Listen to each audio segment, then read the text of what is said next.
China is a very irresponsible upper riparian state. China never needs anything to justify anything. China can do whatever it feels like, and it has got a range of experts, cartographic manipulators, I'll call them. It has a discipline which is called lawfare. They have this very convenient method of keeping it on a cold storage and then quickly bringing it out, depending on what are their requirements. Many of us, when we look at first island chain, second island chain, we only look at islands in South China Sea or East China Sea. It is not really that. It's a parabola. And that parabola incidentally covers these all states which we are talking about. They are Chinese. They can do it. And China has got this beautiful method of painting it in a victim syndrome. This is the Chinese power of information warfare, or this is the lawfare. That name has become like this, that you begin to wonder that it's Chinese given name, so it should be Chinese claim. They never thought of Galwan kind of resoluteness at tactical level. They never thought of that we defensive Indians will transit to offensive QPK and do Kailash on them. So Kunming has got 2 or 3 satellite towns. One famous town is Ruili. Ruili is the black market for small arms, and all these people are buying their weapons from there. Because BSF looks after Bangladesh border, SSB looks after Nepal border and Bhutan border, and ITB looks after China. See the complication mix here. How and there is no unified headquarters per se. There are coordination headquarters.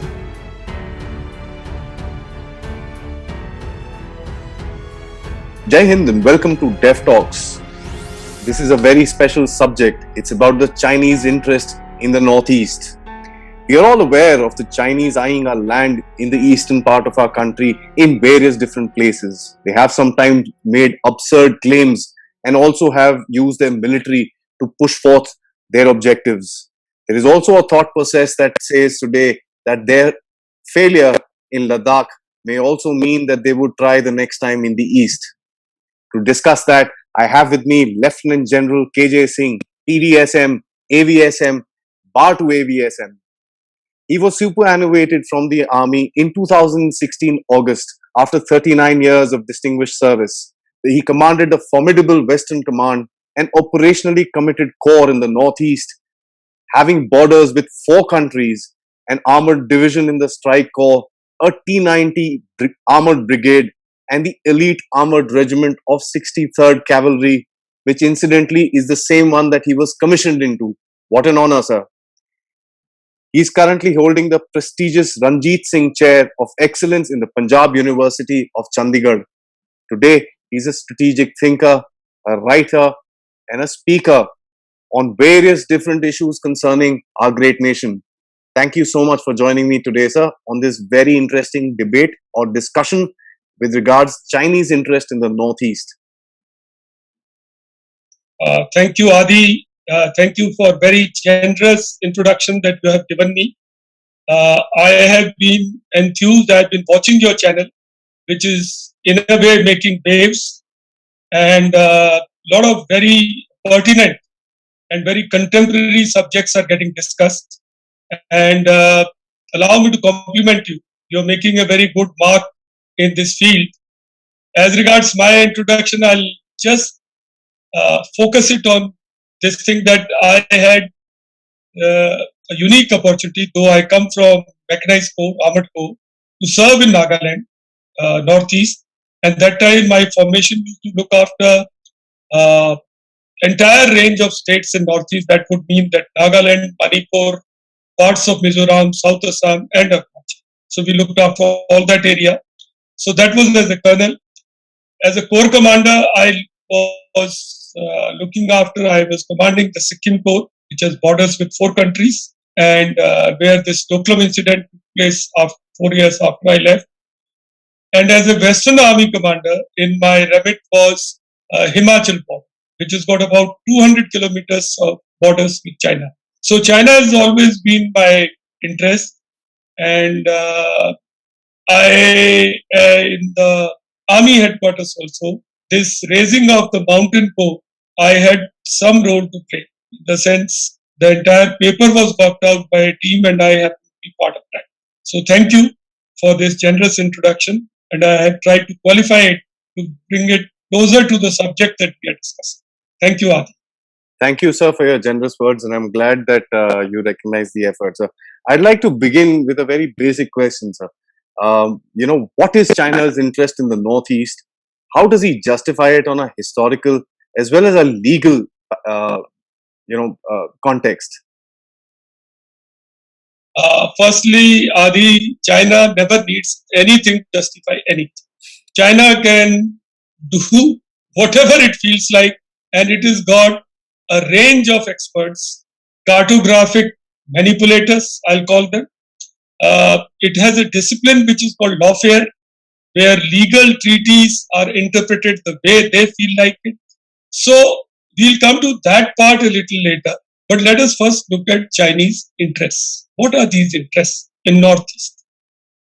China really considers Northeast and Southeast Asia, be a part of Southeast Asia in that context, as its natural backyard. That is the Chinese feeling. And if you were to stretch your right hand and look at the palm, and China considers that palm is Tibet and it has got 5 fingers. And the 5 fingers which are there are Ladakh, Nepal, Sikkim, Bhutan, and Arunachal. And it feels that it is their natural interest, natural desire, and it should happen that way. It is inevitable in their thinking that this palm is not complete without 5 fingers. So it's got desire like that. China has got also a very sort of, and it goes to the extent of calling these, like it calls Arunachal as South Tibet. That is, it says it's South Tibet. It's natural extension of their insecurities can also be understood in the context of Malacca dilemma. The Chinese energy flow passes through Malacca Straits, and it is a choke point. Now, China is doing everything that is possible to find alternative access and outlets outside. So that's how you can understand Gwada, their bases in Djibouti, their footprints in Africa, and they're trying to get a base in Hambantota, Colombo Port, Kra Canal, Kiepku in Myanmar, and even developing a port in Bangladesh. It's all part of that thing. That insecurity, which is Malacca dilemma. It doesn't want to live with that. In the same context, Chinese also have got, if you look at China, it has got a core. But core has got autonomous regions based on ethnic profile of those regions. So you have Inner Mongolia, you have Ningxia Hui, where Hui Muslims live. These are in the north, and that they are not so relevant to discussion today. But in the context, we can see their insecurities. But more importantly, they have Xinjiang, where they are having problems, Uyghurs. And then they have Tibet. And then they have this Guangxi, where they had the issues with Vietnam and all this. So these outlying autonomous regions is something that China wants to integrate completely. It is doing demographic inversion. It's doing Hanization. It wants to keep them under very strict watch, control. It is scared that, and in Tibet there have been problems. There was immolations. And Dalai Lama is one irritant in their mind. And resources wise also, this is a huge, big market, Southeast Asia and these areas. There is fresh water, Brahmaputra, and China is having problem in Mekong River. China is a very irresponsible upper riparian state. And I told you about access, market, water. Also, ideologically, China would like this region to be either governed by communist states, or by military rulers. They'll prefer that. But democracy is something which they are not very comfortable. So hence their indulgence or their dealings or their interferences in Nepal and trying to promote Oli, who's from the Nepal Communist Party, Maoist Communist Center, and Prachanda, both are communist parties. So their sort of concentrated kind of efforts, their ambassador trying to behave like a regent and making comments and all. So why only Nepal? Even in Myanmar, they've not been comfortable with Aung San Suu Kyi. He feels, China feels that the generals are better. Correct. So Chinese, even in Indian context, China has been promoting left-wing extremism. It would want communism to somehow survive and prosper here, because after all, China is selling an alternate model, and which seems to be becoming somewhat attractive also. If you can lift so many people out of poverty, then is democracy alone the answer? These questions are being asked in many countries. And on two other issues I would quickly cover about their interests. They have a kind of feeling that all people who are of Mongoloid race, they have some kind of racial affinity. So people in Northeast, Southeast have that kind of. They are different from, say, from Aryans and who have got different kind of, or Dravidians who are in South. So people in Northeast are a different race, which is a Thai, Tibetan kind of a race. And they also have, despite their being communists, they feel that they have some kind of they should have a controlling stake on the Buddhism. So Buddhist countries also, they like to have their influence and they like to have their footprints. Now you ask these very relevant questions about how is it to be justified? After all, this point has to be sold to people. It has to be, people have to be convinced about this. Firstly, historically, from 1908, where they articulated this, Imperial Resident Commissioner of Tibet had said that you must go back to Qing dynasty and the footprint of Qing dynasty, which incidentally includes all this. And this was repeated by Mao Zedong in 1939, he repeated it. Chinese articulations are such that they occasionally bring up what was told in 1962 or 64, and there's a 1959 claim line. They suddenly bring it up. They have this very convenient method of keeping it on a cold storage and then quickly bringing it out, depending on what are their requirements. If you look at the thing about the first island chain, many of us, when we look at first island chain, second island chain, we only look at islands in South China Sea or East China Sea. It is not really that. It's a parabola. And that parabola incidentally covers these all states which we are talking about. It covers those 5 fingers. It covers even down to Southeast Asia. So, and see, like I told you, how can you justify 9 dashes land? But Chinese are pushing it. They are Chinese. They can do it. And China has got this beautiful method of painting it in a victim's syndrome, saying that we were ruled by very sort of unreasonable kind of colonial powers. Britishers, Japanese, and Koreans, they have all ruled over China. And they say that these people have actually subjugated us, taken away our natural territories, have done the cartographic manipulation. They put it on the other person. And they are not and they, based on this, they have this, actually, we and our universities must invest in this. After all, when we'll come to this point later, when this Doklam happened, we don't have enough documents to support our claim. Whereas, all universities will do seminars, something on China, something on this thing, but nobody is studying the relevance of Mount Githmochi and the maps about it. So there's a need for a focused kind of study on these kind of subjects. So I'll leave it here that China considers this as a natural extension of its palm, its hand. It also thinks it's their backyard, so they have a right to be here. And historically, it invents justifications. They may not seem valid to us, but then China is China.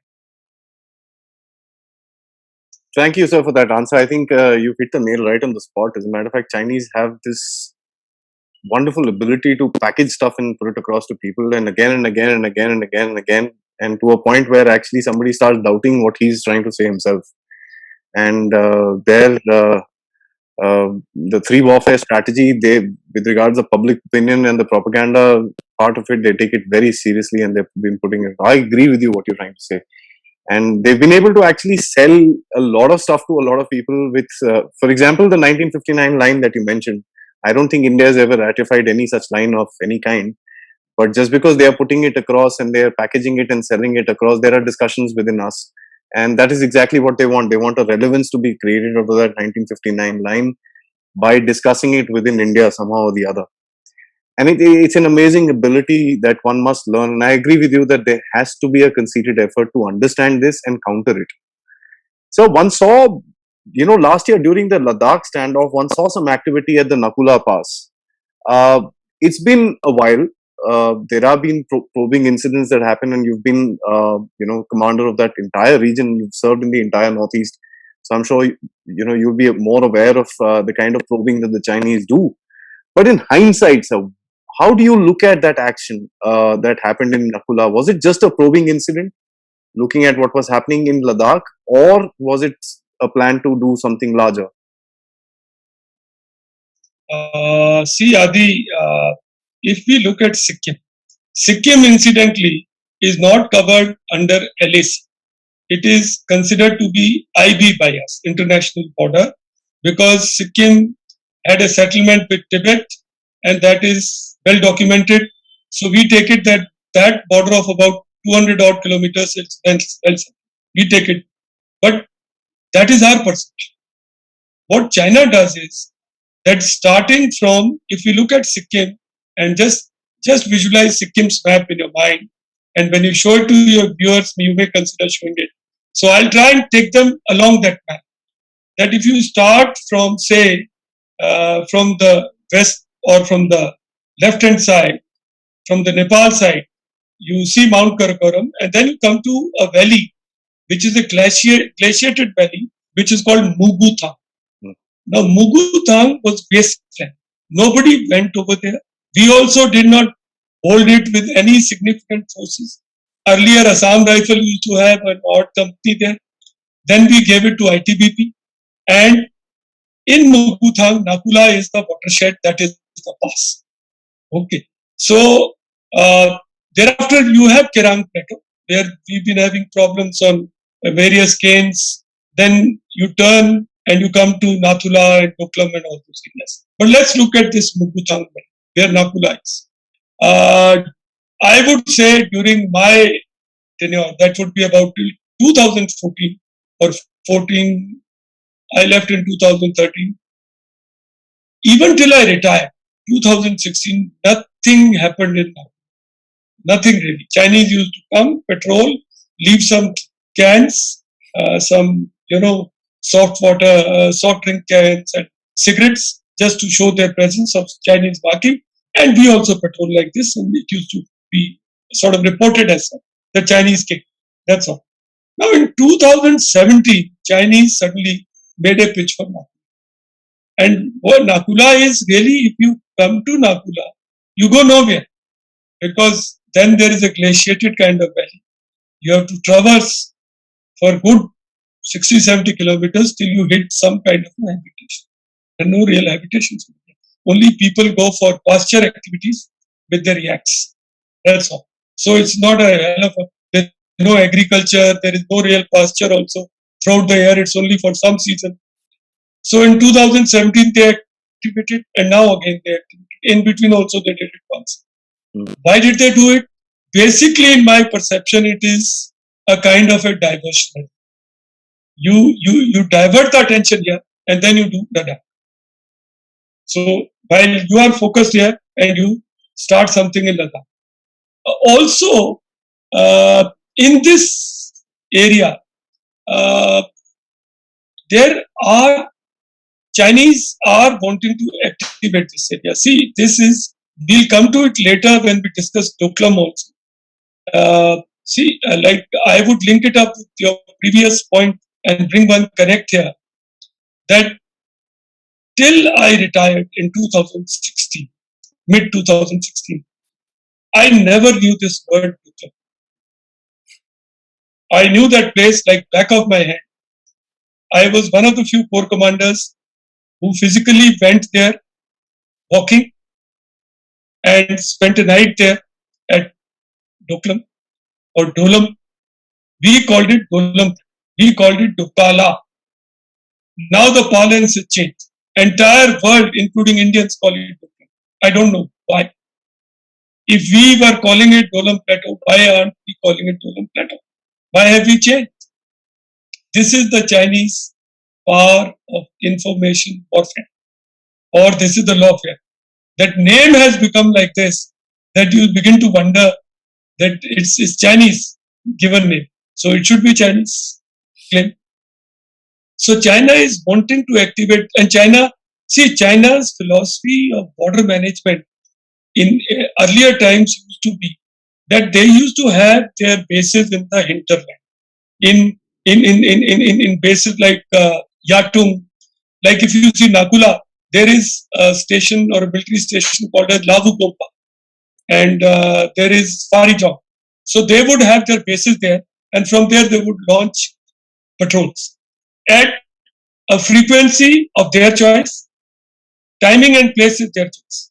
It's a wonderful strategy because you keep the other man always in a sense of surprise. He's always up on his guards. He can come anywhere, and there is no patrolling program as such. You don't know when he's coming, so you have to keep your guard up. That was the Chinese philosophy. Now, what has happened Adi is they are changing. They are now transiting, surprisingly, to a strategy of basing troops in forward areas, which is happening across Ladakh and all. It's not a sensible strategy. In years to come, Chinese will do this because it is heavy in costs, manpower, mountain seat troops. You have to have those many people. It is logistically, it is a nightmare. You have to sustain them. It is also a problem health-wise. So why should you do this kind of thing? If you were Chinese used to be in heated shelters in Lavugompa, oxygenated tents. Now suppose they bring and put people like we have got in Kerala. Our people are hardy. They'll have to harden their people. Even if you harden the people, we have to rotate them. After every 1 year, we bring our troops down, send fresh people. So you need more people to rotate. So Chinese border management strategy itself, in my perception, is undergoing a change. Why is it doing it? Probably our infrastructure is reaching those areas. Earlier it wasn't there. So these are the challenges which are developing. And I'll leave it here. And maybe we'll come back to it later if we have time. Absolutely, sir. Sir, I agree with you. As a matter of fact, I'd like to also say that the Chinese motive has been much debated within a lot of strategic circles in India, and of course, there are a lot of views which are come out, and it'll be interesting. I think I'll keep this for a little bit of a later discussion. But I'd like to ask you another question concerning the East. A lot of the strategic experts today say that the Chinese have tasted a bit of a bad medicine in Ladakh because of the factors that you yourself mentioned, that the troops need to be stationed at very high altitude. It becomes a health problem and this and that. Whereas the case may not be the same in the Northeast, or may not be as extreme in the Northeast. And a lot of the experts, as I said, even in the introduction, feel that the next push, whenever it does come, and would be in the northeastern part of the country. What is your opinion in that, sir? See, Adi, you have very rightly flagged one thing, that the terrain is distinctly different in Northeast. Like Northeast is not so glaciated. Very few stretches are. Northeast also does not have so much of snow cover, and vegetation is higher. So oxygen, like when you go to Leh is not very high, it's about 10,000 feet. But in Leh, you feel distinct drop in oxygen level. But in Northeast, places like Tabang, which are much higher, you don't feel oxygen deficiency. You don't really feel it because the vegetation cover in Northeast is much larger. So it's a different kind of higher altitude warfare. Chinese may be more comfortable, and Chinese on the other side have plateaus which is flatter. So their access and all, see the communication radiates from Lhasa. It comes to Lhasa, and from Lhasa it goes towards Arunachal, and it also goes towards Sikkim and bordering areas of Nepal. And Ladakh is one extreme it is. So to that extent, logistical challenges in this part are less. So will China do it here? Nobody can predict it. I must tell you that. With Chinese, it's not possible to predict. Actually, that way, central sector, which is Barahoti and opposite Uttarakhand, is more vulnerable because we have critical vulnerabilities in that. We are trying to redress it. Initially, we had shortage of troops. Now we have redressed that. Our infrastructure is not so robust over there. So to that extent, that would also be a challenge. And you cannot rule out PLA trying something funny in Arunachal. There are areas, there are places like Tangseh and others where we have issues with them. And they've been occasionally doing transgressions. So if they would like to solidify, because after all, they feel that this is an extension of South Tibet. And if you see Dalai Lama, he came to India not through Ladakh. He came through these areas. Yes.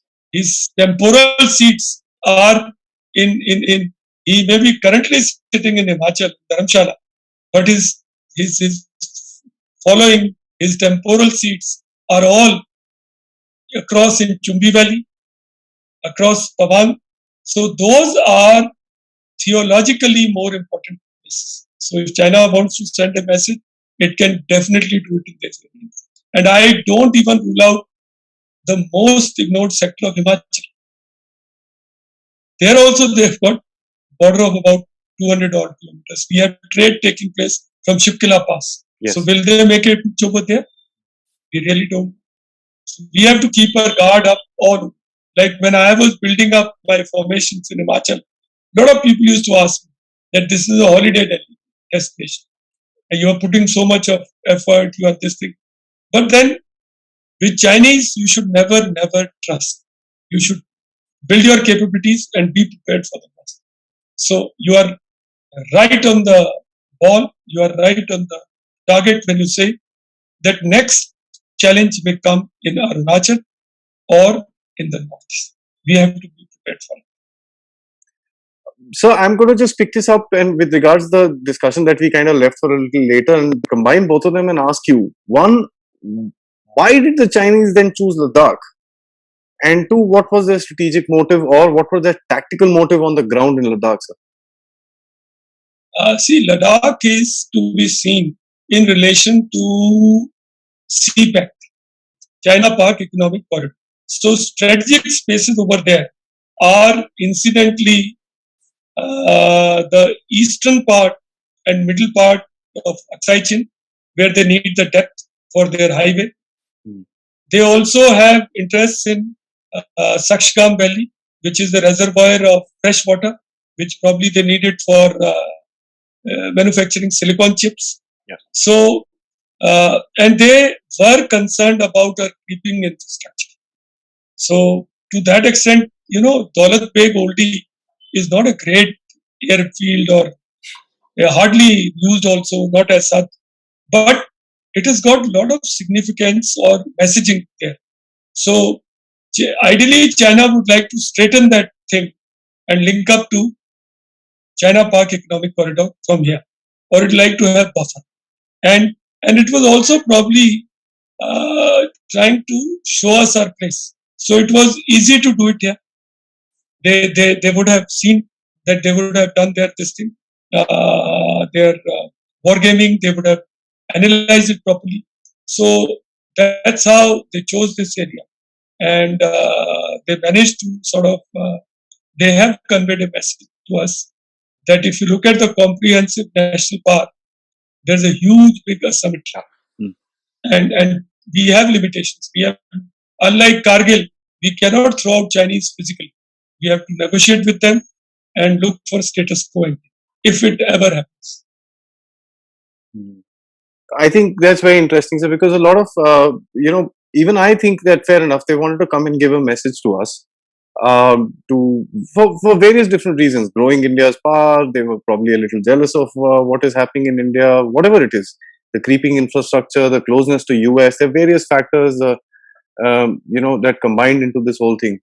But then for them to choose a place where they themselves were getting so badly hurt with regards to weather and everything like that doesn't really, it doesn't really fit well into the whole game when you actually think that the Chinese are really, really thinking about their stuff. Either that or they thought that they would just come and give us a bit of a push and we'll probably fold back, which, fortunately for us. Adi, like what you are saying, the Chinese came with this belief that they'll just follow and we will not. They never sort of thought of Galwan kind of resoluteness at tactical level. They never thought of that we defensive Indians will transit to offensive QPK and do Kailash on them. So these things they had not bargained for. And that's how they felt that very quickly India will be brought into subjugation. It will agree to join CPEC. It will. They were not happy about getting close to USA, and also they have certain milestones of their centenary goals, and they are celebrating in July their centenary of their party. So they had these kind of compulsions. So all combined, and maybe it is, I call it a 65 syndrome. Pakistan attacked us in 65 because certain think tanks told them that it is now or never. If you don't attack India now, India will take such a lead, you will never be able to attack it. So do it now. So maybe they realized, or China thought, that if we don't do it now, India would close the gap. And then they will not be able to put it across to us. So maybe they went down this also. Very, very interesting, sir. I must say, I must compliment you on that line of thought. So I'd like you to, now comment on the Doklam Standoff that occurred there in 2017. A lot of hue and cry was created by China. Even now, if you see their Global Times, which is probably the biggest mouthpiece that the Chinese army has, there are multiple references of 2017 in a very sly fashion, not very, very glaringly up there in the headlines, but it's there somewhere mentioned whenever the India-China standoff sort of a thing is written about. I'd like you to tell us your opinion. One, what really happened there, and the battle of the two peaks, as you actually put it across before, because that's a very interesting thing, how the Chinese are twisting the narrative again to their advantage. And two, where do you see the situation going forward, sir? Doklam Plateau, which Chinese have now managed to make it Doklam, is actually a trilateral issue. This plateau is incidentally a point of contest between Bhutan and China.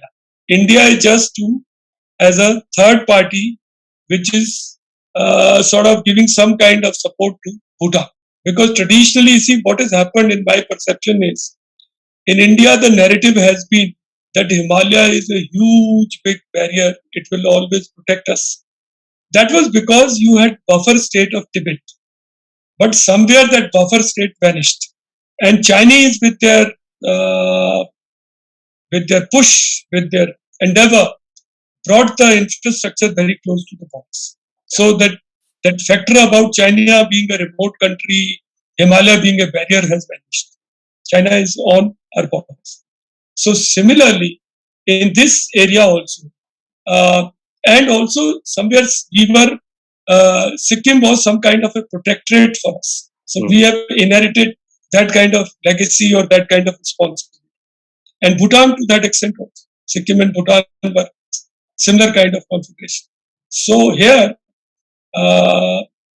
Doklam or Doklam Plateau, China has a claim which links it to watershed principle. Whereas in Ladakh, it doesn't accept the watershed principle. But in this part of the world, they don't mind McMahon line being accepted. They don't mind that watershed principle in parts. Now, this watershed is between the rivers of Tista, that is the watershed, and it is linked to Mount Gip Mochi, which certain texts also call as Gimuchi. Now, where is Gip Mochi? That is where there is a debate and discussion. China tends to believe that Gip Mochi is where India has currently a place called as Gimuchin. And Gimuchin, that is much south where China wants to get it. And Gip Mochi, which we are saying, is an extension of Merugla Sinchela Ridge. That's the watershed. That's the real watershed. So on the principle of watershed, we are probably right. And we want to extend it that way. But Chinese don't accept it. Now, Chinese came here with a very strange kind of proposition. Chinese came. This was one time where Chinese went to media. Earlier, Chinese have never gone to media whenever they have come for a transgression. They have left it to weaker nation to cry. But here, they went to media, they put out maps, they put out information, and it was actually a very sad thing for them. By doing that, they also get bad name. They got an egg in their face because India stood up. So if it was under the wraps, it could have been handled in a very different manner. But since they had gone to the media, to the world, crying and announcing that we are doing this and all, now it was very difficult for them to roll back. Here, China has claims in Bhutan which are strange claims. Like in Bhutan, if you look at this is one claim, and here they've set up a village also. They've gone to, but it to an extent it is illogical because all over we are dominating. We are sitting at a height; they are into a plateau, kind of a bowl. So in Bhutan, there are 2 or 3 stretches which are disputed. One is an area which is called as Jakarlang and Phodran. Now this is in the northern Bhutan and which is about 495, 500 odd square kilometers. This vis-a-vis this disputed area of Dolam or Doklam, which is around 269 square kilometers. So Chinese say, we leave the claim in the north and you give us this. Because they want to enlarge Chumbi Valley. Chumbi Valley narrows down where it points like a dagger into this thing. Because Chumbi Valley goes to Jomferi Ridge. And from Jomferi Ridge, or which people call as Jamferi Ridge also, in the evening when they are bound to have a drink, Jam, so they call it Jamferi. But it's actually Jomferi Ridge. So Jomferi Ridge actually gives you certain kind of domination or a rollback kind of or a roll down capability towards Jal Dhaka and Siliguri Corridor. It's not that easy, but notionally it gives you that capability. So India has some quick reaction troops always to go and occupy that. And here, Bhutan is, India has been trying to tell Bhutan that let's have joint border manning, but Bhutan also wants to maintain its autonomy. It doesn't allow it. There is a Chela border post which it mans, where Chinese used to come earlier also. And now if you look at it in Bhutan, China has laid claim to another place, which is Sakteng Sanctuary, which is a reserve forest kind of area. That borders Arunachal. They've laid a claim there also. So China, and this was, in my perception, Doklam was handled very well by India. Very well, very resolute. They stood the ground, and they even used naval assets to do surveillance, which was not done earlier.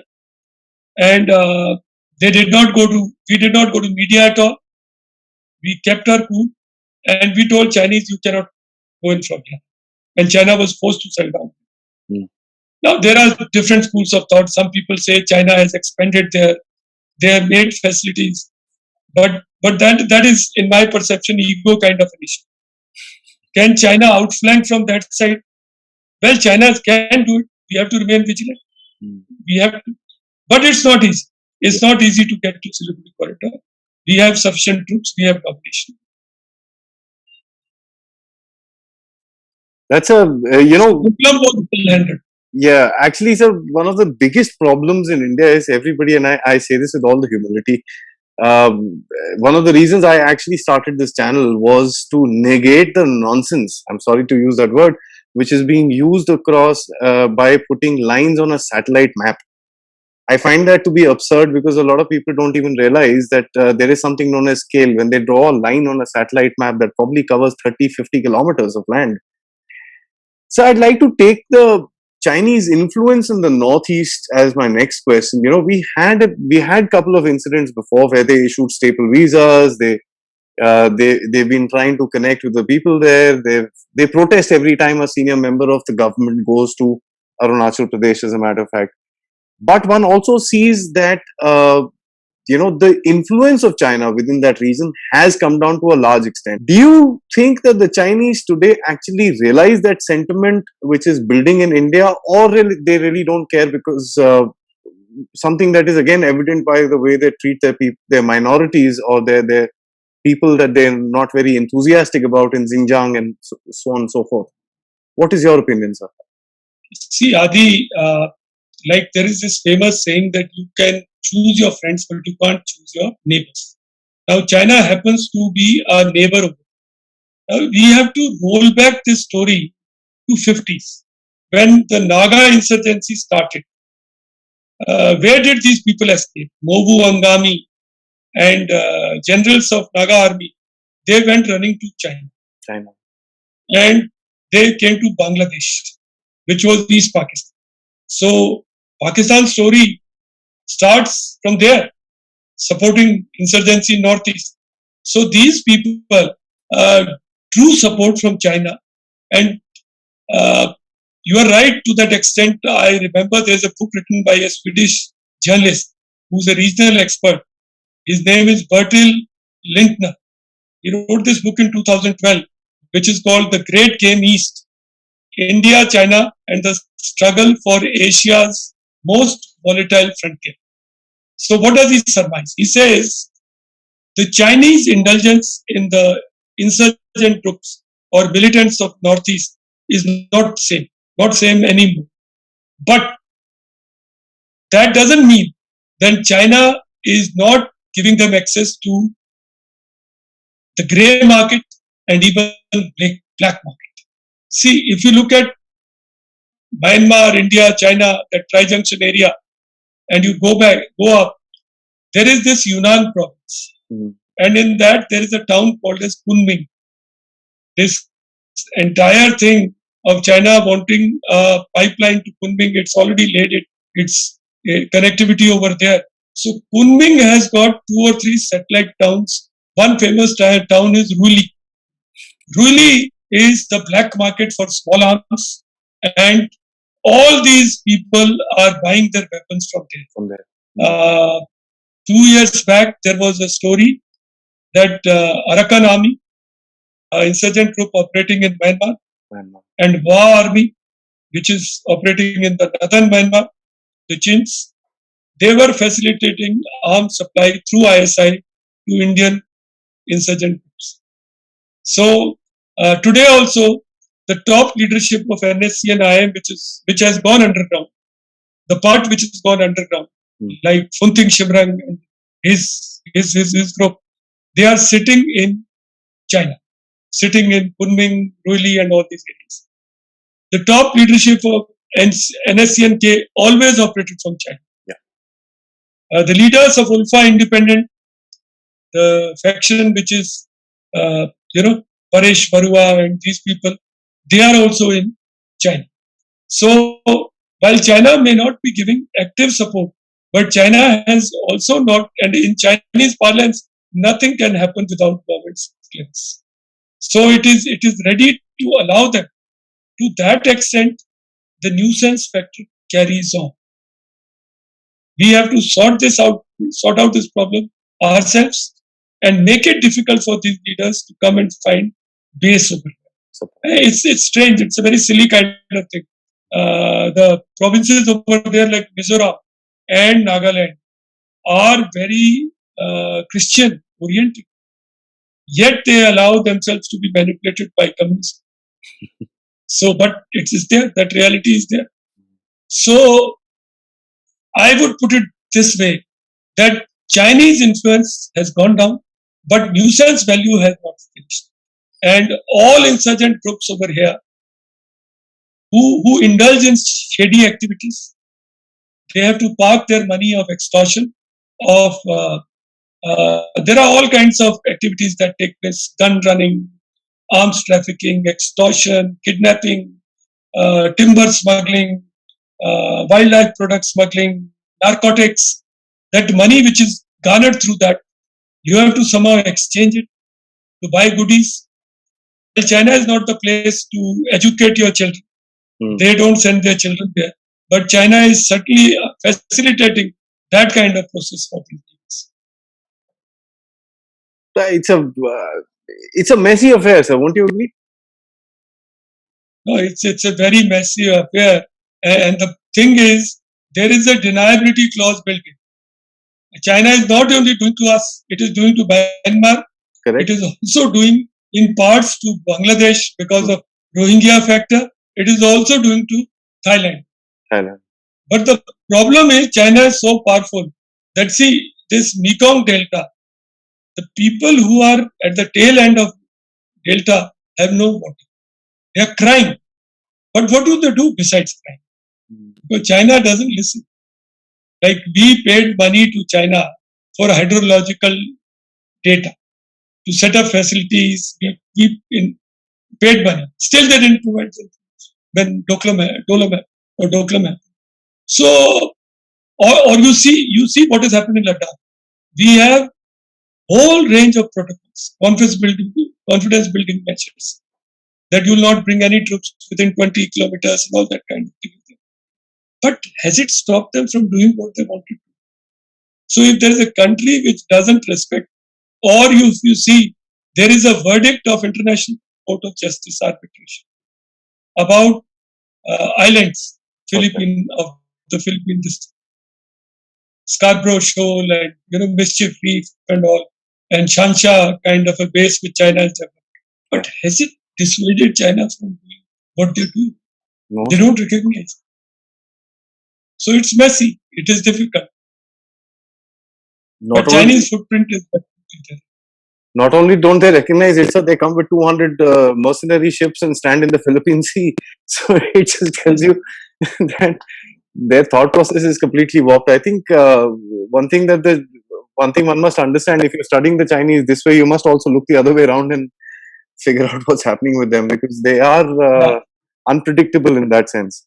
So we were talking about the Siliguri Corridor, and this has been in discussion for a long time with regard internal security of the country. I don't want to get into the political aspect of it, but it has been in discussion with regards the internal security. It's been in discussion with regards the Chinese threat.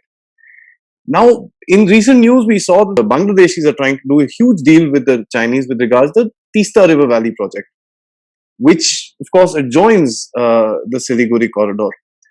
How do you think this whole, it obviously creates a bit of a raw nerve within India that, this is not correct. How do you look at this, sir? See, Siliguri Corridor is a very critical vulnerability for us. People call it chicken neck.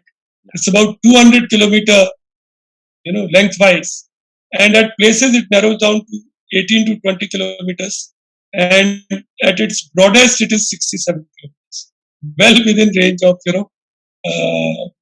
long range missiles or artillery positioned properly. So it is a critical one. It's got connectivity to 8 states in India. It's northeastern states. It is incidentally also the gateway to 4 countries: northern Bangladesh, the southeastern Nepal.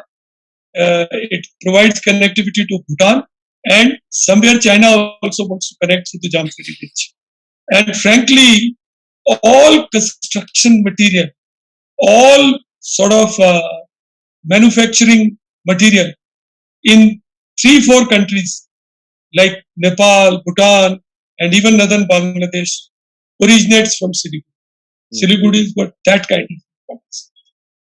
Unfortunate part is, before I go to that part, ethnically it's a very dangerous place, Siliguri Corridor, because it has got large number of disparate kind of tribes. There are Gurkhas which are looking for autonomy. There are Bhutias and Lepchas, which are tribal people who are saying Gurkhas are overriding them. Because when we look at Gurkhas, our mind only pictures Gurkha as a very loyal guard who's standing outside the building. First thought which comes to our mind is Shabji, Shabji. We stereotype Gurkhas like that. But no, Gurkhas are in this part of the world mercantile people, very mobile. They are actually like Marwadis. I must challenge you with this thought, because Sikkim originally was inhabited by Bhutias and Lepchas. Bhutias were rulers and Lepchas were majority at that time. Today, who rules Sikkim? Nepalese. You look at the chief ministers of Sikkim. You look at Narbahadur Bhandari, Pawan Chamling, the current chief minister Gole, are all Nepalese. All trade is controlled by them. They have taken over.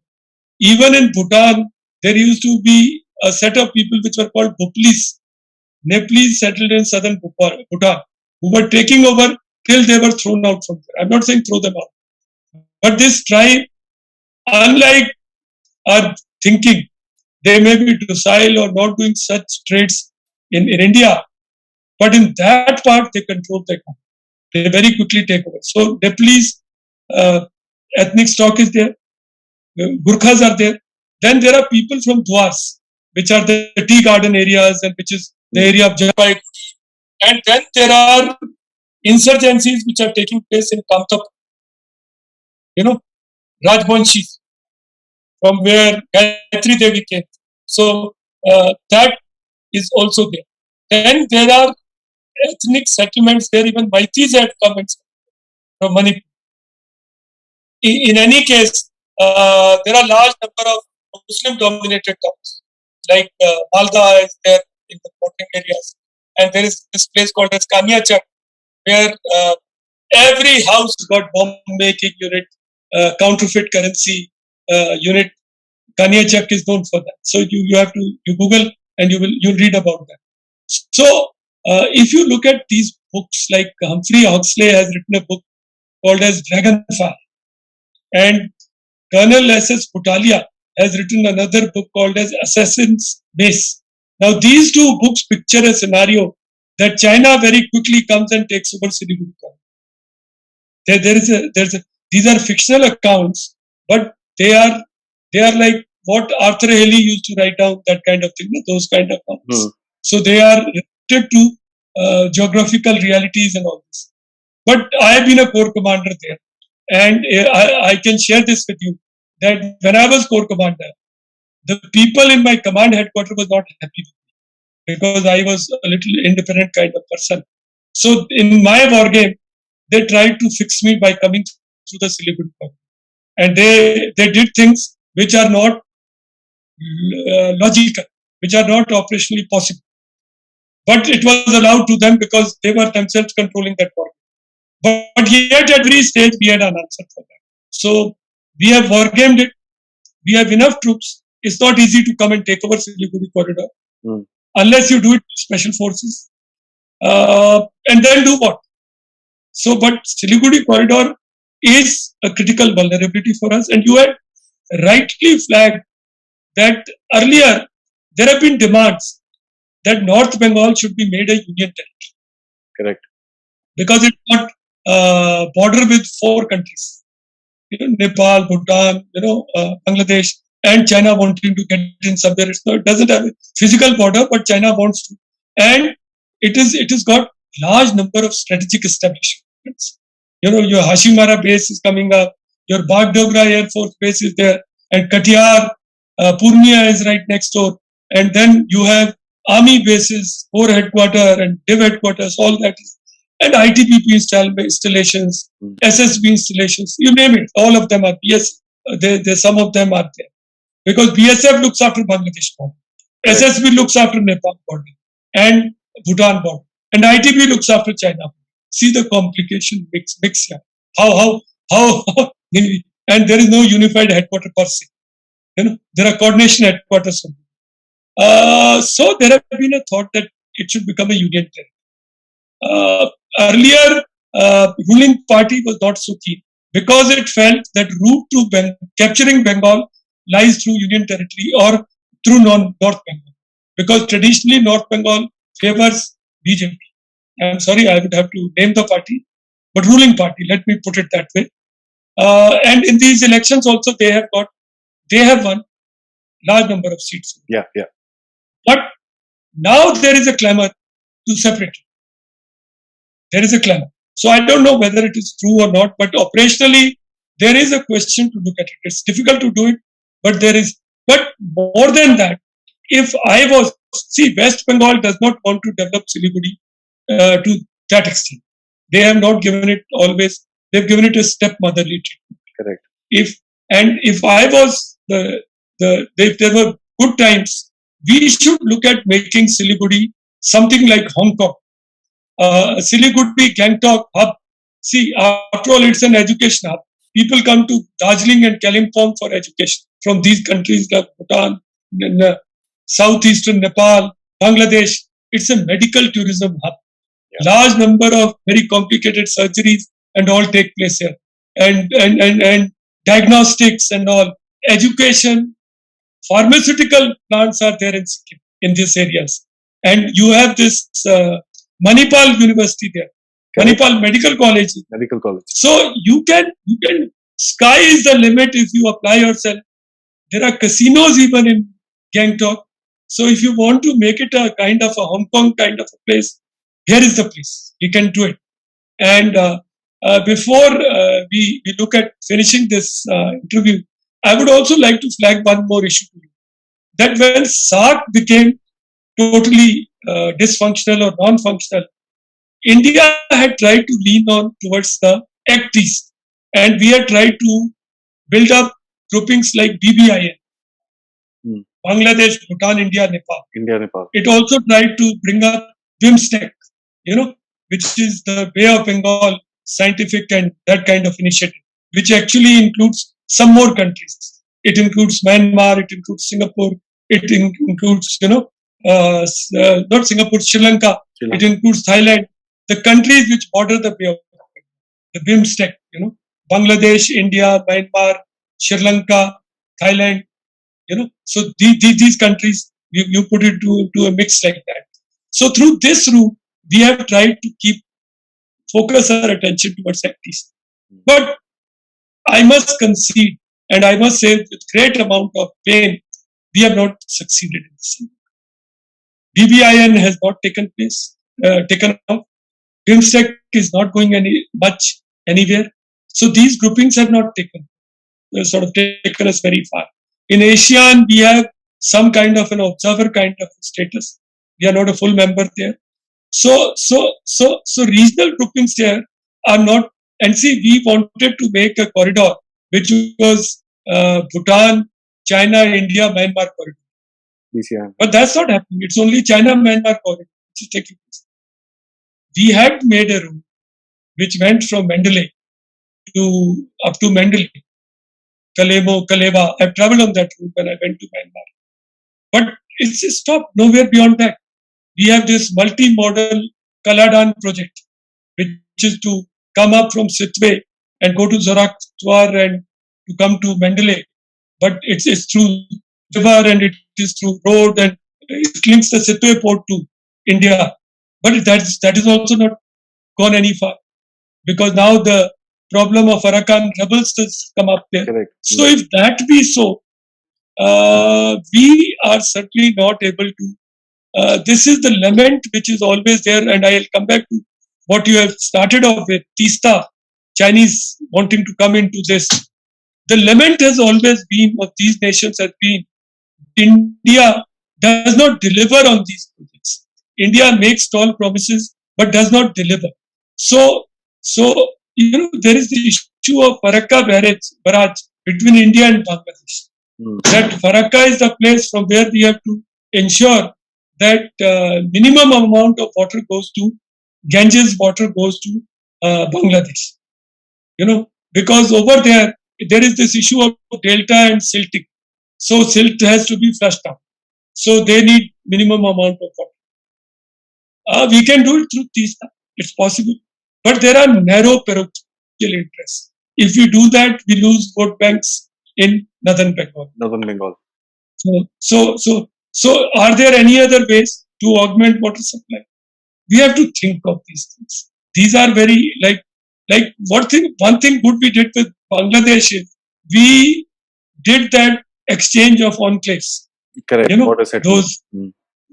That was a very significant move we made. But we need to take it forward, reduce the vulnerability of Siliguri Corridor by there is another corridor kind of thing through Tatalia, which is a viable, which will increase the width of this corridor. So it's only a small stretch through the territory of Bangladesh. It links two sides of India because of the cartographic kind of thing. It's a very small stretch, and Bangladesh may be agreeable. We have to work with them. Also, if we can somehow work out a transit corridor through Bangladesh, correct. And pay them some kind of money, bring up our rail connectivity to link with them, link up our ports with them. So these things have to be worked. But what happens in our context is these issues which are very emotive come up. And we say Bangladeshis are parasites. They are coming into India to take over all. Those are they are very funny. For vote banks, we should not do these kind of things. Correct. We should think strategically. Today, Bangladesh, incidentally, is taking off. It's an economy which is becoming tiger economy. Yeah. And it's a moot question that will people from India go there or will they come there if their economy takes off. So let's work in a cooperative kind of a mechanism. Through your interview, I definitely want to thank Sheikh Hasina Wajdi. What a great leader! What a brave lady! I would like to give her a full-fledged general salute. She is the person who has taken this courage in her hands, and she has thrown out all the rebels from Bangladesh. The people who used to seek sanctuary, the Ulfa people like Anup Chetia, and all these leaders who used to find sanctuary there, NSC and IM leaders like Anthony Shimran, they've been thrown out from them by this brave lady. And we should strengthen her hands. We will not, if she is forced to go the Chinese way, then we have to blame ourselves and no one else. We have to work with these countries. We have to find cooperative partnerships, and we have to look at joint development and joint development.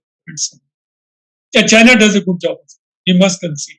Correct, sir. I think China, and secondly, I also believe the United States. I mean, even if there's one pin that moves around the other side of the world from their country, they call it their national security interest and they take whatever action they need to.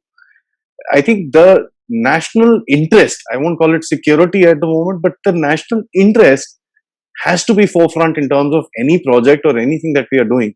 I completely agree with you. So I think there has to be a push with regards international national security interests kept in a very, very, very, very high priority in terms of development of projects or links and relations with our neighbors.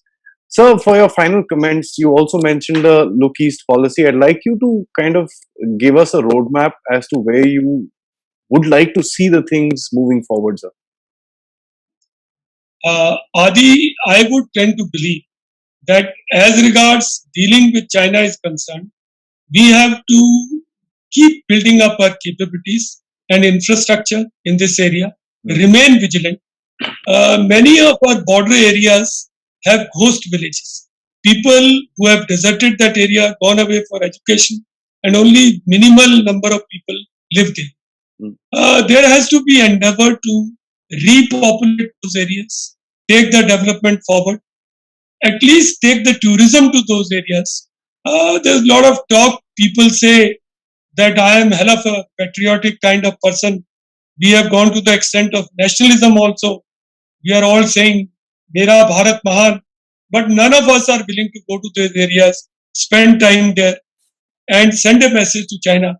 The day schools in Bangalore start going and doing their excursions there, Chinese are not foolish people. China is doing it in Nepal. They are having Tibetan and Confucius study centers. They are setting it up. So one part is that. Secondly, we must remain focused on Act East policy. We keep saying think East, act East, but this is only, I'm sorry to use this harsh word, only acronym East philosophy. We just keep giving acronyms and keep talking, but we have to operationalize this. We have to convert them into projects. Like Teesta was very much doable, but then Kolkata and Delhi are at war.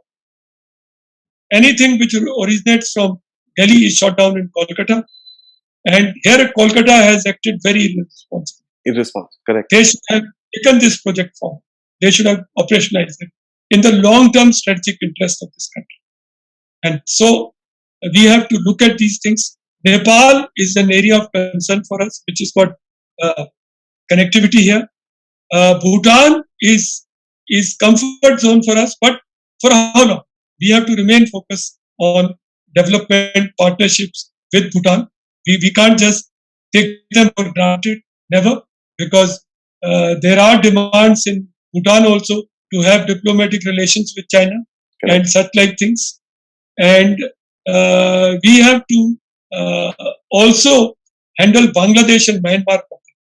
So these are our areas of concern, and somehow re-energize these regional groupings of BBIM, BIMSTEC, and make them functional with commitment.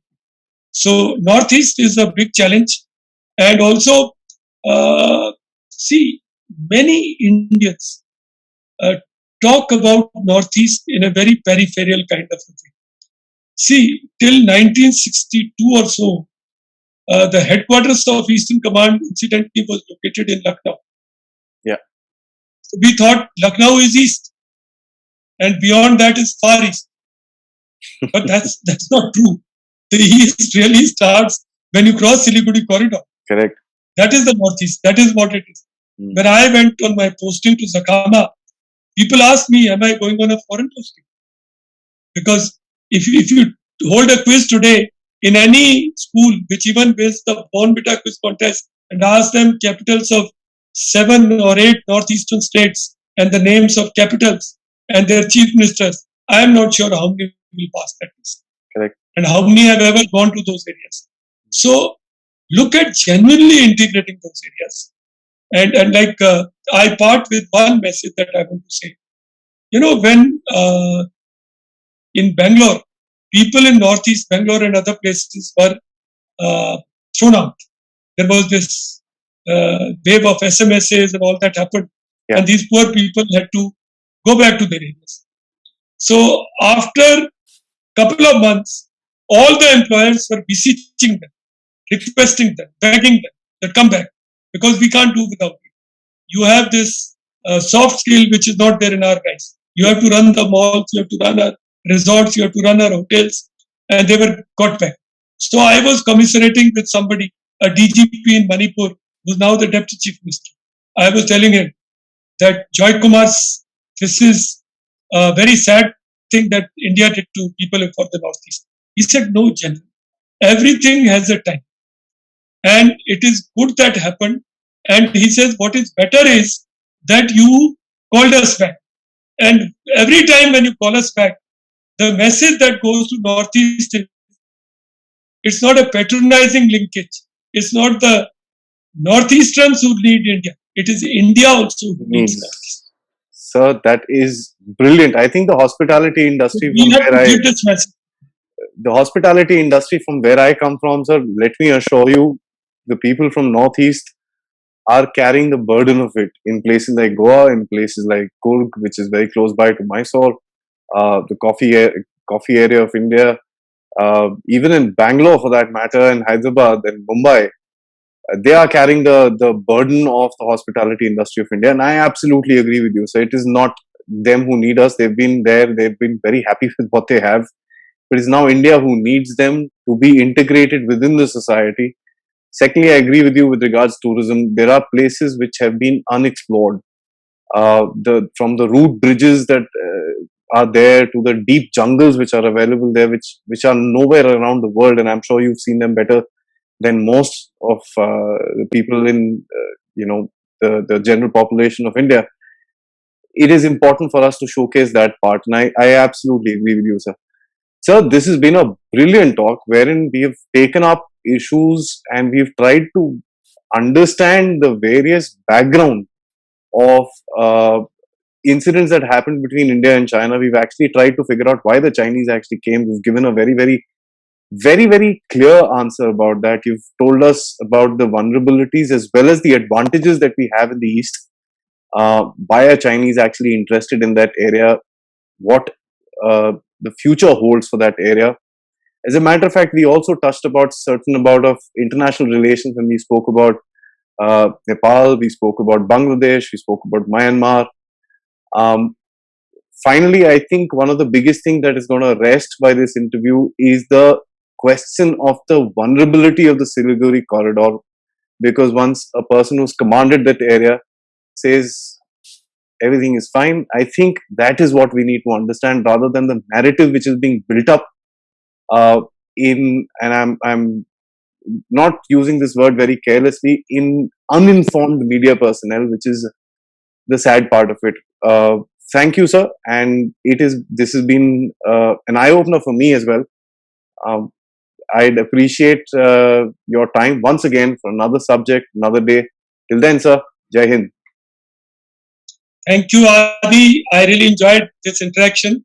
Like I had heard that you run a very professional YouTube program and these talk series. So you have gone beyond what I had heard. So thank you for this privilege and opportunity, and look forward to interacting with you again. And let me conclude on this note that while Siliguri Corridor is safe, but it requires a lot of effort on our part, and we should remember the poem, which was old poem that I learned in my school by Robert Frost, "Miles to go before we sleep." The woods are indeed lovely, dark and deep, but challenges are too many. So there are miles to go before we sleep. Thank you. Thank you, Adi. Thank you, sir. Jai Hind.